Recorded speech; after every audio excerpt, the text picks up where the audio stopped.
Hello there, this is Yana for W+9 and thank you for joining me today. In this video, I'll share an easy way to create an almost one-layer, no masking card. I'm going to be using several stamp sets from W+9, starting with the freehand florals, hand-lettered things stamp and also a die set, and dockside background stamp, and I'll be using the X pattern to embellish the background of my card. For my cardstock today, I decided to go with this beautiful oatmeal paper from W+9. I had no idea W+9 makes paper and was very happy to discover this one along with a few other colors. I absolutely love the little natural flecks of fibers embedded into the paper. I think it is perfect for simple one-layer projects and adds just the right amount of wow to a card. Here's a test piece that I did where I stamped the background using very light silver lining gray ink. I wanted to show you this piece to better explain my chain of thought, and so that you can see how the design of a card changes from start to finish. It might look like one thing in my mind, but it will end up being something completely different when I put it on paper. Okay, so let's get started and do some stamping. I've trimmed my paper to 4 1/4 by 5.5 inches, so this is a panel I'll be putting on an A2 card base. And you can work directly on a card base if you like, but I prefer working on a panel and then sticking it on a card. I'm going to start by creating a colored sketch for my flowers and leaves. To do that, I will use the base layer of every image I'd like to stamp on my card and will stamp it using the lightest color of ink for that particular image. Think of this as drawing or sketching. When you draw, you go from a general shape to a more detailed shape. So say to draw Earth, you'll first draw a circle and would later start adding continents and oceans inside that circle, as opposed to first drawing a detailed image of, say, African continent, and then adding everything else around it to draw the Earth. And I hope this makes sense. So same here, I'm just using the base layer for each image and stamping just the base layer of all of my images, so creating a general look, as opposed to stamping one image from start to finish and then going to the next one and again stamping that one from start to finish. Now, there's nothing wrong in going from start to finish for each image if this is what you like to do, but it is a little bit faster for me to stamp all base layers and then come in and add second and third layers later. And it's also a little less confusing, and I tend to make less mistakes.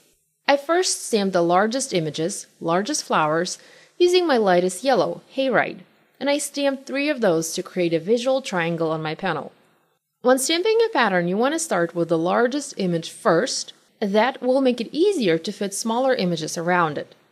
Next, I added large leaf cluster, and again I used lightest color, my lightest green, last leaf, and I stamped it in several sections next to my flowers and also coming into the pattern, so going over the edge. The next step is to add additional flower, the medium-sized one, and again I'm stamping just the base layer. I'm using Miami Spice and stamping those flowers in 3 sections onto my card, again creating another visual triangle. Going back to the leaves and using a smaller leaf cluster and adding more greenery to my floral pattern. The majority of my sketch is done. I've sketched out the most important elements. I can now use smaller pieces to fill in the gaps and add details. I'm going to speed this part up, not to keep this video too long. So you want to continue stamping base layer of your images to add to your pattern and make it fuller. If you'd like to have some empty space in your background, that's completely okay to do. I'm leaving the bottom middle part free of any flowers or leaves, as I know I want my background pattern to shine there later. And I'll also need a place for sentiment, so I'm keeping that in mind as well. Once we've added these images, the base layers, to our background, we can go ahead and start adding detail to our sketch, meaning we can start stamping second and third layers onto our flowers and leaves. I'm using Sweet Nectar to add detail to the long blooming cluster, and I'm stamping this onto all images of this type. And by doing this, I'm saving a little bit of time. I'm moving on to the next image type, and again, adding a second layer. I'm going to continue doing this until I've added detail to all of my images. The colors I'm using are Hayride and Wild Mango, so only 2 yellow colors for the yellow flowers. There is a third layer for each of these, but I decided I had enough detail already and I didn't use it. I'm also using Miami Spice, Sweet Nectar, and Flamingo for the peach colored flowers, And finally, last leaf, an apple teeny for the greenery. So here's what my pattern looks like when it is all stamped. Notice the empty space there intentionally left for the background stamping and the sentiment. Before we can move on to the next step, which is adding a background pattern, we need to make sure the stamping is completely dry. I was using W+9 dye ink. This is a fast drying ink, and it won't smear. The stamped impression won't smear when you rub it with your finger. It is dry to the touch immediately, but it might not be dry enough for heat embossing, especially sections that have 2 or even 3 layers of ink. So I'm using my heat tool to dry this panel. Once it's dry, I'm using my anti-static powder tool and adding some powder over my stamping to eliminate any static and grease from my fingers so that my embossing will stay nice and clean. I mentioned this will be a no masking kind of card, so in other words, we will not be masking the stamped panel when working on the background pattern. For some reason, I'm not into masking lately, so I try to think of other ways to stamp something and not mask my project. And the trick here is using embossing powder. With embossing powder, you can swipe it off your project before heat embossing it, meaning before making it permanent.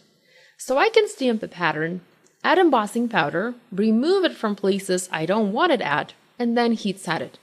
The trick to doing this is using a non-watermark embossing ink. So use embossing ink that doesn't leave a watermark. I found that Tim Holtz Distress Embossing Ink Pad doesn't give you a watermark, so I use that for stamping my background. So here I have the Axe pattern stamp from the Dockside background set, and I've mounted it onto a clear block with grid lines to make it easier for myself to align the pattern on my card. I've aligned the background on my work surface and stamped the pattern. Now it's time to add embossing powder and remove excess embossing powder from sections you don't need it at, like our flowers and leaves. This takes a little bit of extra time, but it removes the need for masking. You can do masking if you prefer, but for me, this method seems a little faster. I'm working in sections here. So I'm stamping, I'm adding embossing powder, I'm stamping again, adding more embossing powder, and then heat setting. By heat embossing this Axe pattern in the background, I'm creating a trellis for my flowers and adding a nice garden theme to my card. I'm using clear embossing powder here because it is the most forgiving color in my opinion. But you can also use white or even gold or other colors. I'm going to use U die from the hand-lettered thank you set and going to cut it out of W+9 Dove Gray cardstock. To pop this element up, I'm also cutting it out of scrapbook adhesive foam sheets. These have adhesive on both sides and have been designed specifically for die cutting. I love using them for my projects. I've made a mistake here and cut it the wrong side up, so the backing paper came off easily from the wrong side. So I had to place the die with the die cut still inside onto my card base, press it down, adhere it down, and then remove the die cut from the die. Had I removed it before, I risked deforming it. And once I had it on my paper, I removed the other backing paper and adhered my light gray die cut over it. I also heat embossed our one of a kind so that the sentiment now reads "You are one of a kind," and I foam mounted this heat embossed sentiment over the U die cut. I created an A2 top folding card base out of same oatmeal cardstock, adhered my stamped metal on top, and then finished this card. Later, I came in and added white enamel dots where the lines were supposed to cross. There was space for that, and I think that made this card look even better. You can also add pearls or little sequins if you like, or skip adding anything at all. So here's a closer look at this almost one layer no masking card. Thank you so much for joining me today. Be sure to check out W+9 for more creative inspiration. See you next time. Bye!